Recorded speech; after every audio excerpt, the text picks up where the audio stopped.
Good morning, dear friends, holy Yidden. We're here to study the entire Talmud, one page, one line at a time. Presently, Meseches Shabbos. No, Meseches Psachim. Those neural links are still not fully rewired. Psachim, chapter 1. Hey, Amud Beis. It's Friday. Beis Nisan, March 24th, 2023, Leminyonam. Rabbi. Yes. Your side is tomorrow. Okay, good. Please give me the name so we'll dedicate today's learning. Esther Bas Avraham. Esther Bas Avraham? Right. Thank you, doctor. Thank you for letting us know. We're going to dedicate today's learning to the yahrzeit of our dear Dr. Pasternak's mother, Esther Bas Avraham. Her neshama shavan aliyah. We're going to say a coffee l'chaim, and we'll dedicate today's words of Torah for her neshama. The yahrzeit is tomorrow on Shabbos. Oh, you see, Eli will join me with a coffee l'chaim. And we hope that she should be a gutta better. She'd intercede on high for good things for her children and grandchildren and great-grandchildren. It should be only good news, healthy news, and happy news. And we'll take this opportunity to thank Dr. and Mrs. Pasternak for being pillars of our Talmud Chabura and so much more. Let's share the screen and get started. Again, Ayasher Kayach and remembering Esther Bas Avraham. Amen. All right, so and we'll welcome additional comments in a moment. I just want to refresh everyone's memory. We began studying a brisa that gave us a lot of food for thought. The brisa was exploring the details of the prohibition of chametz. We know you can't eat chametz, but yesterday we were introduced to an elaborate, highly specific brisa, reviewing a number of prohibitions in the realm of chametz ownership. The way the brisa conveyed those ideas was to analyze two distinct psukim, two distinct verses in Parshas Boy, discussing the prohibition of chametz, starting out with a question, why do you need two psukim? But that was all to set up the answer, which is that each pasuk, each verse in the Torah cover areas of the prohibition of chametz not covered by the other. And the two collectively create a broad dome of prohibition, telling us that you cannot own it, you cannot see it, you cannot receive on loan in certain manners where you become responsible for it, not only in your home, but even in your broader, in your lockers, in your storage, in your offices. Okay, that's not the language of the brisa. We're talking about chal gvulin, and that was the gist of yesterday's study. We then began a process that will begin today, analyzing some of the more challenging aspects of the brisa. And so yesterday we read about a line in the brisa that says, I would know that you would be responsible for chametz that's not in your jurisdiction. How do I know you're responsible for chametz in your jurisdiction? And the Gemara said that doesn't sound right. It should be more obvious that one is precluded from having chametz of a Gentile that's more dependent, a ben bias maybe, than not. And so Rava says, we swap the two. It's more obvious that the person within your jurisdiction is prohibited. Chiddush is even someone that is not. But Abaye gave another answer, which is helpful. No, I'm sorry. That was Abaye. Abaye says swap around. Rava says something different. He says, no, we're actually coming to be matir. To be matir is something that doesn't belong to you. Go ahead. They're going to leave Wednesday morning. Anyways, now we're going to go into a new segment. So first of all, actually, hold on. There's one line I left out, which let's just read it because I don't want to fail to cover any lines.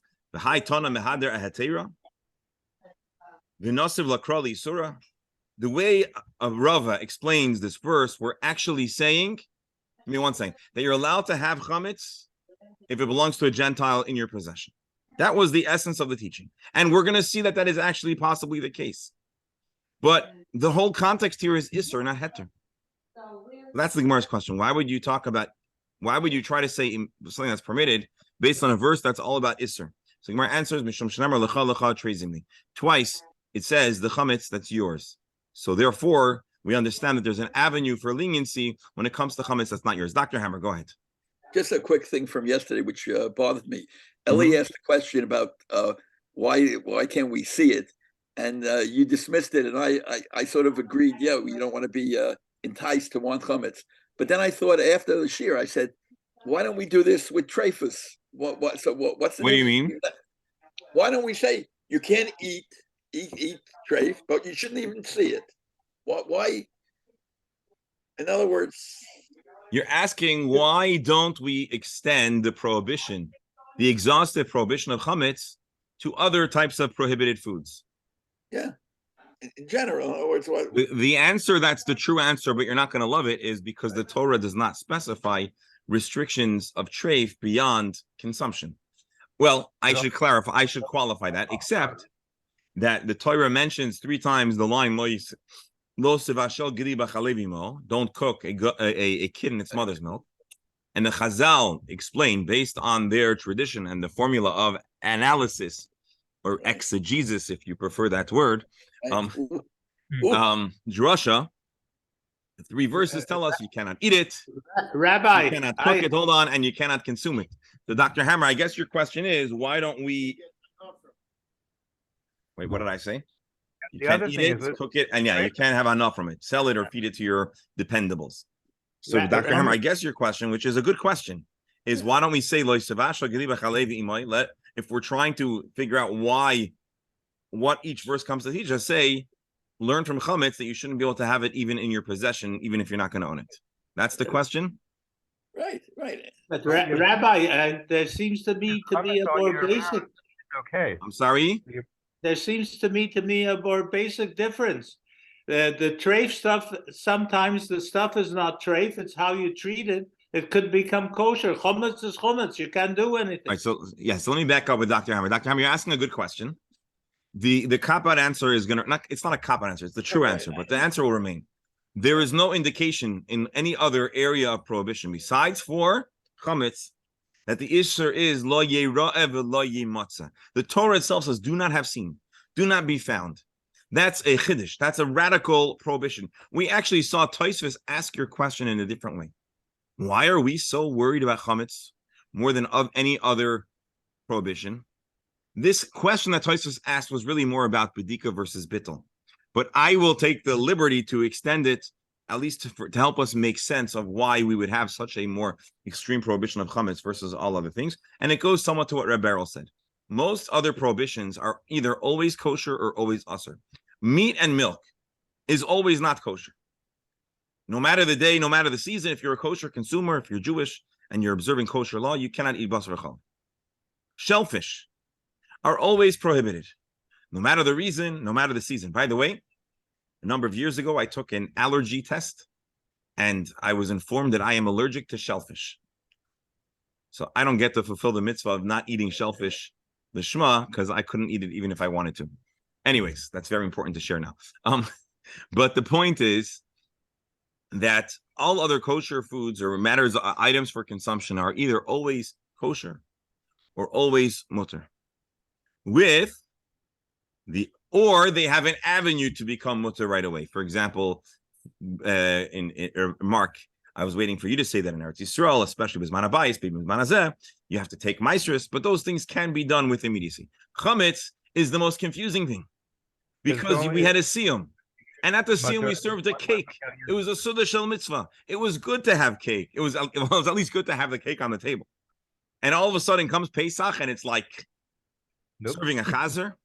And so there's the most confusion or dissonance or room for slipping back into our default settings. And so Tosfos explains that's why we don't suffice bittul. We actually make you obliterate it. But we could also extend that reasoning, I suppose, to answer Dr. Hammer's question about why we would only find the prohibition of Bayira and Bayimatzah for chametz. So the real answer is because that's what the Torah says. That's what the Peschim say. But if we want to understand the reason behind it, I think that would be the reason. Thank you. And so therefore we're more. Anyways, that's my thoughts. By the way, Dr. Hammer, I thought of you today as we started studying today's daily Tanya, because today's Tanya begins a 3-chapter segment on the value of kavana and its Oh. contribution beyond just the action, the fulfillment of mitzvahs. So basically, Rabbi. the Tanya, Sorry. essentially, chapter 36 and 37 are on the value of action, Maisa. And then 38, 39, I think 40 are all about the necessity for Kavanah. One of our members of the Chabura that's in person is asking a question. So hold on. In a year, you take medication, sometimes it's capsules, Mhm. gelatin, and the heter because you're not eating Mhm. it. You're consuming it, but you're not eating it. I think Pesach, that would be out. Yeah, so Pesach, that would even be well, strict. for Pikuach Nefesh, there is still going to be latitude, but as Reb Nachum points out, there are additional degrees of chomer about chametz besides for ownership. There's also an extreme, and we're going to see that in the coming lines, that whereas most matters of not kosher on the time of the Isser can become nullified with great ease, on chametz or regarding chametz, we say chametz is asur b'mashahu, and consumption of chametz has a more extreme consequence. And so, anyways, we're still in the beginning. We're still rolling out. We're still unveiling and presenting all of the prohibitions, but that is the gist of yesterday's discussion. And then today we're going to continue to probe and attempt to make sense of the brisa that we saw yesterday. Rabbi, Yes. question. Yes. Well, in my house, as far as I know, during Pesach, like we take 2 shelves in the refrigerator, Okay. and we take Bounty and we cover it the top and the bottom. Okay. Is that okay? I think you're missing one detail, Tell me. which is that you sell that shelf and the chametz that's in it. It's all sold. It's all sold. So that's a very, very essential detail that needs to be mentioned. And it's actually a good lead. It might help us appreciate this next Gemara, which is going to continue to talk about the complicated, blurry lines between Jewish ownership, Gentile ownership, and Jewish handling of Gentile owned chametz. So let's continue. I'm not going to say you're going to have a full answer in today's Gemara, but we'll certainly have a greater perspective. Amar Mar Yachal Yatmin v'Kabel Pektonis Min Hagoyim, and let me just take a look in the Shas, in the Vilna Shas, because I think it says a little differently. Yeah, Yachal Yatmin v'Kabel Pektonis Min HaNachrim. Probably Goyim is the original version, and Nachrim is the censored version. It's Rabbi Steinsaltz, I guess, in his edition, or maybe it's in the Safari edition. I'm not sure. They bring back probably the pre-censorship. So I would think that you'd be allowed to receive a pikadon. What's a pikadon? A deposit, meaning who owns it?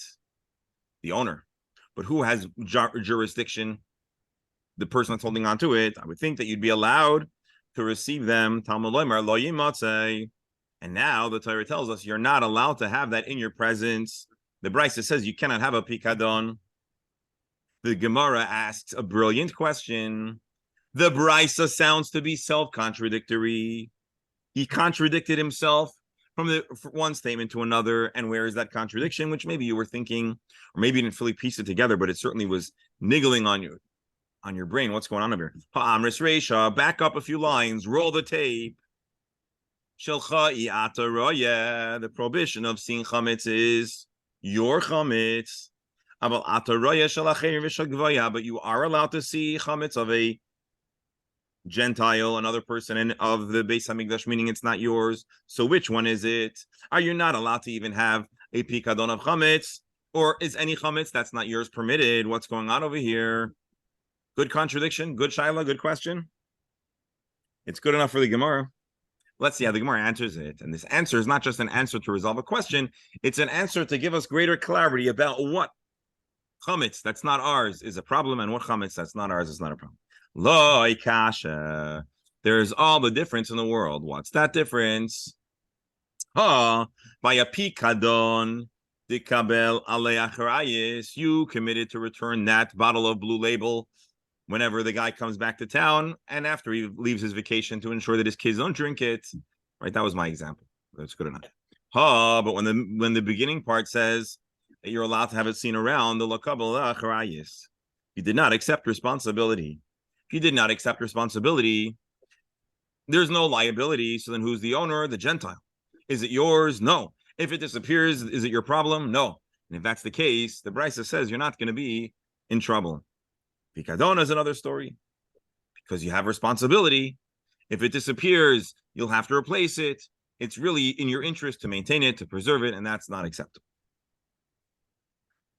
So now we have a beautiful, although not fully developed, picture about the difference between having chametz in your possession or not, at least as this Brisa understands it. We are going to do something that we probably shouldn't do, but I know we're all very curious. So I want to show you that there is a siman in Shulchan Aruch called Tuf Mem 440, which is called Din Chemsai Shel Akum Shehuf Kad Eitza Yisrael, the laws of a Gentile's chametz in a Jewish jurisdiction. And here the Shulchan Aruch codifies Akum Shehifkid Chamsai Etzel Yisrael, a Gentile who gave a deposit to a Jew. Quoting our Gemara, if he is going to ultimately be liable, should it be stolen or lost? If it's anywhere in the property, in the jurisdiction of the Jew, he must get rid of it. Because now that he can replace it, he must replace it and get rid of it because it's considered his. I'm going to temporarily ignore this. Even if there's another understanding of our Gemara that says maybe even if he was only a shemer chinam, which means he's only responsible for negligence, he might still have to get rid of it.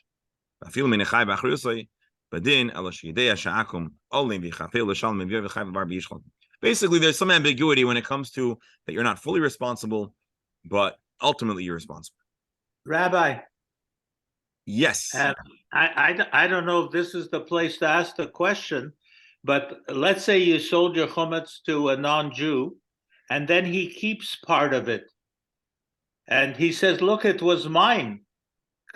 Are you allowed to claim it? I'm sorry, again? You sold your chametz to a Jew, and he keeps your bottle of Blue Label, whatever's the expensive one. To a Jew or to a Gentile? No, you sold it to a Gentile. Okay. Obviously, you're going to sell a chametz to another Jew. You can't sell to another Jew. So you sold your chametz to the goy, and then... So you're asking, hold on, so you're asking an interesting question, which I don't know the answer to. No, I don't know if the question is here or later when we talk about selling. No. Well, let me see if I understand your question. You were a Jew. You have a pikadon in your jurisdiction, but you sold your chametz. Can you sell the pikadon? Is it yours to sell? Is that your question? No, it's the other way around. I sold my chametz to a goy. Okay. When he gives it back to me, he took out that bottle and he says it was mine. I didn't steal anything from you. Technically, he's in the clear. If he drank it, he's in the clear. He's in the clear. Meaning, if you will not let your if you cannot let the Gentile, and we're getting ahead of ourselves. This is not really the Gemara that discusses mechira, but okay, that's what I thought. No, but hold on. But if you would sell your chametz to a Gentile, and then when the Gentile comes to eat his babka, you tell him, no, that's my babka, you're essentially saying that this chametz was a legal fiction, or more, a real fiction. Exactly the problem. And so therefore, if your mechira does not entail actually allowing the Gentile, should he want to have the chametz, then the mechira is worthless.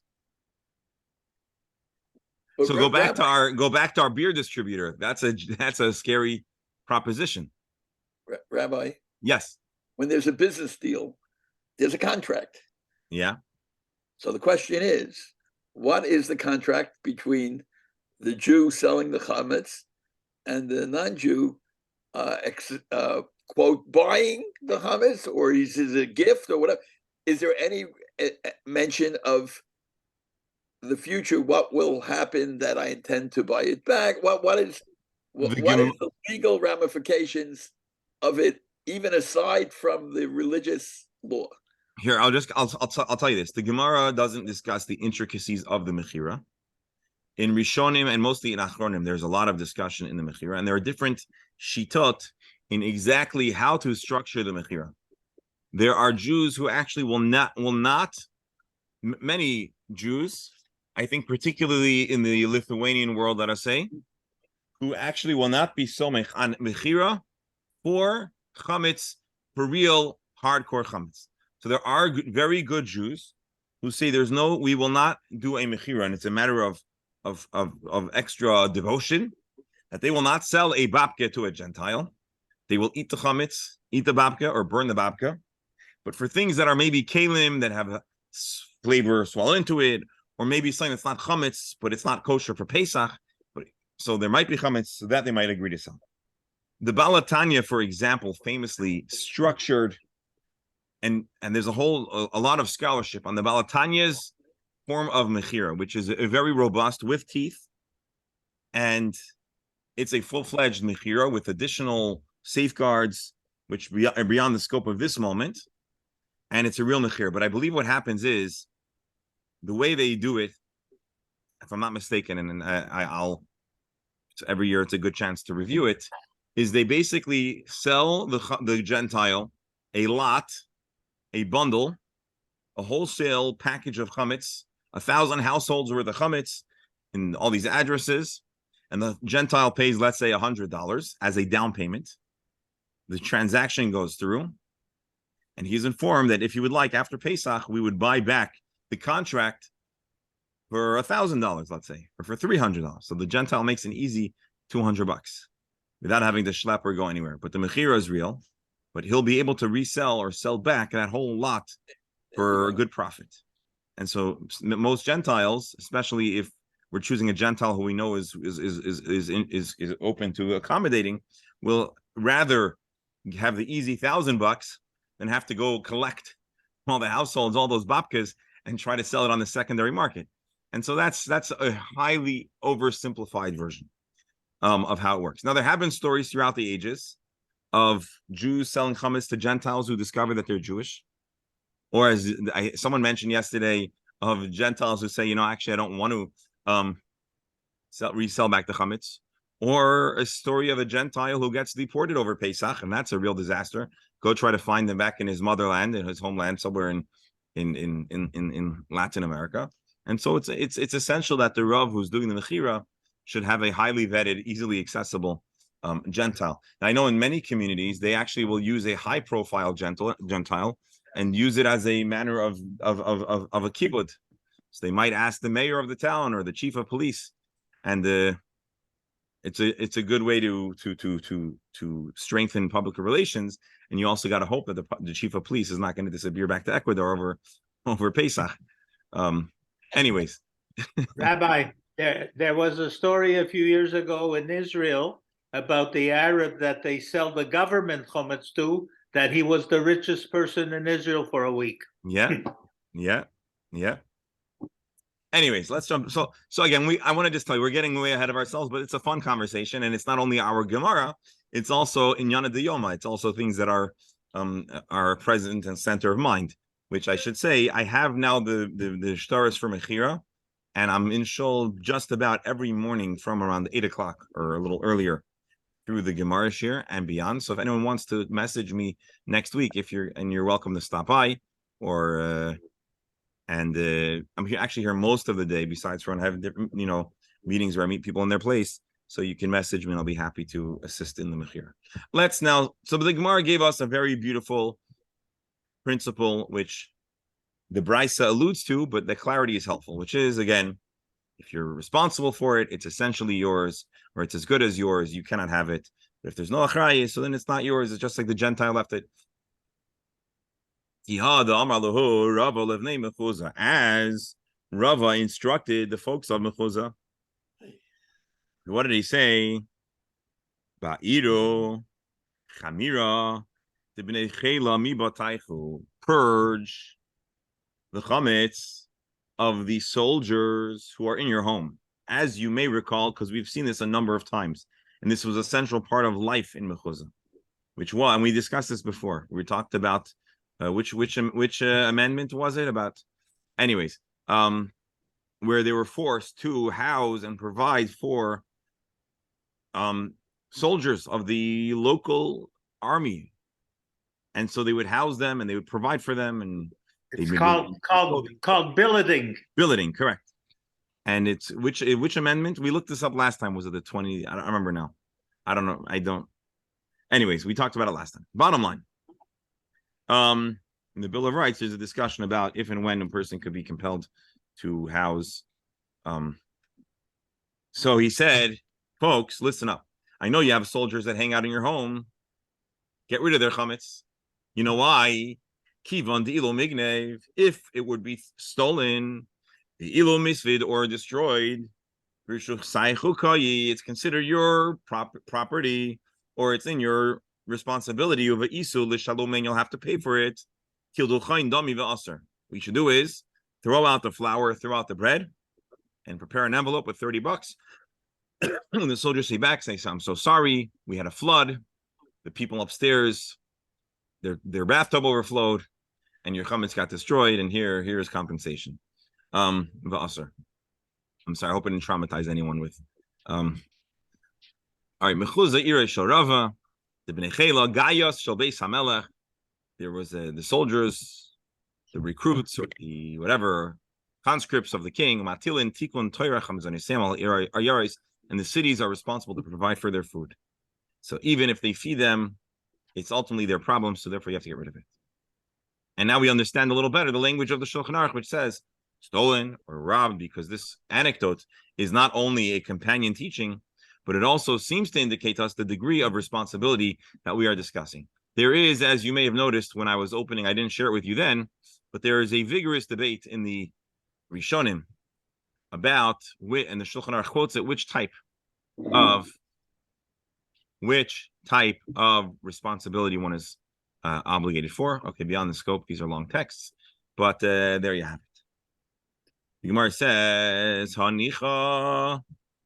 Now let's think this through. Let's understand. Let's apply some additional Gemara logic. There's a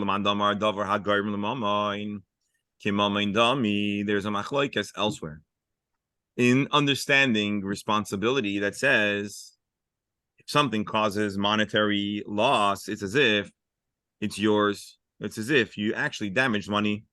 But if you don't believe that liability for money is paramount to actually damaging money, why are you responsible here? And we'll leave Rabbi Steinsaltz to makes more sense of it. More answers. Here is a unique case. We're extra strict because of the words lo yimatza. We really don't want any chametz to be found. Let's read Rabbi Steinsaltz. This explanation works well according to one who says the legal status of an object that will affect monetary losses like loss. For example, if an item is inherently or currently worthless, but if it is lost or stolen, one would be obligated to pay to replace it. Its legal status is like money. What would an example of that be? Chametz, which is considered like nothing. Therefore, the Jews' responsibility for the leaven renders its legal status as if it belongs to them. Because the absence of the chametz, the Gentiles' food, would cause you to have to pay. It's as if it's yours. However, if you say that the legal status of an object that affects monetary loss is not like that of money, meaning just because you'll have to pay doesn't mean it's yours, the Gemara says you're right. But chametz, we have an extra strict stance. It is different here because it says lo yimatza, indicating that leaven may not be found in any place, even if there's only a token connection between the leaven and the Jew in whose property it is situated. So even if the bread is not yours, it's not yours to take, it's not yours to touch, and merely it could cause you headache, it could end up being your problem. Well, in the realm of chametz, even if it just could be your problem, it is your problem. And even if he's not required to pay for it, if it's lost or stolen, it still might be a problem. I'm sorry, if it's going to end up costing him money, then it's his problem. Ikadamri, there's another way of reading this, or there's another way that this idea was conveyed. I'd understand why. If you say that something that would lead you to have financial responsibility, but that's not the equivalent of a monetary loss. Now I understand when the Torah adds the words to teach me, even if it's not yours, but if it's going to impact you, then it's considered your problem. But the opinion that says it's literally money, it's your money. Why don't I need that verse? Obviously, it's a problem. It's essentially yours. Gemara says it's strich. The Torah still needs to add the words la'imatza. Being that when it's around, you return that very item. So maybe laber shusaykai, maybe it's not really considered yours. Kamash malan. In other words, like this. Oh, Hello? Oh, my screen conked out.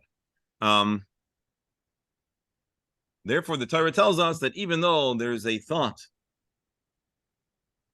even though ultimately you usually don't get to keep it, or I should say this, because even though it's like if it gets lost, it's your monetary headache, because you're going to return it. The very item, should it not be destroyed, it is nonetheless your problem, and it is a problem because of the issue of chametz. This chametz is not like your money; it's not your problem unless it's destroyed. Therefore, the Torah tells us that although usually it's not your problem, it's still considered, it's still prohibited. Anyway, okay, there you got it. Go ahead.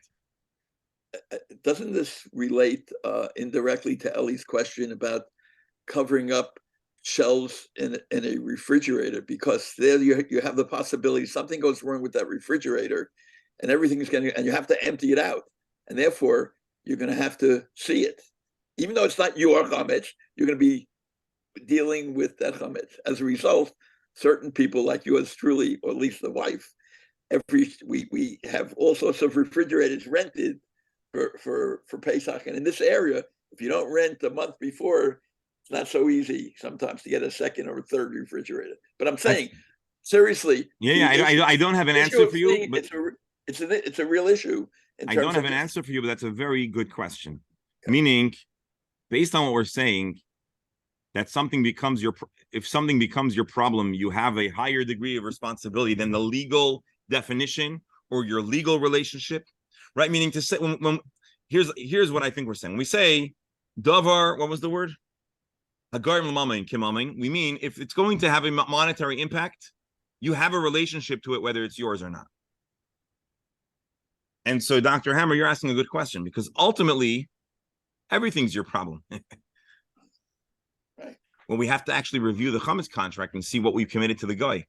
Did we commit that if the item gets damaged over Pesach, we're going to reimburse it? That's a good question. I have to go review the contract and see what it says. That's a good question. Rabbi, yes. I have a question. Hold on, Doctor.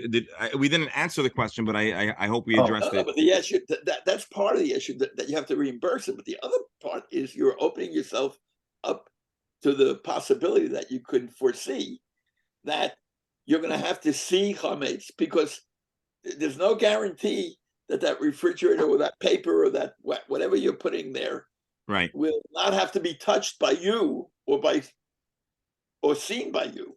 The chametz behind it. Yeah, this is a good question. I don't have a solid answer for you.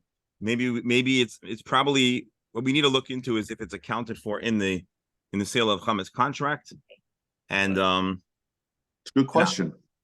Yeah.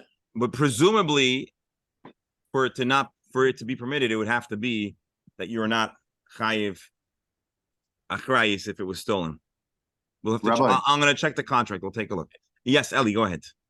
So after you sell your chametz and everything else and so, a few days later, are you allowed to think about chametz? Is that a sin? Think? You're asking, can I go to the mall and pass by the food court? I missed that. Right. What? Yeah. Is that your question? I missed bread. I missed this. Are you not allowed to think about it? So, to my knowledge, as a core halachic responsibility, I believe you could, but there is a Jewish idea that we don't want to even fantasize about chametz. I'm not sure exactly the source of it, but there is such an idea, but it's certainly not a core halachic obligation. You know what? It's early, but I'm wondering if now would be a good time to pause.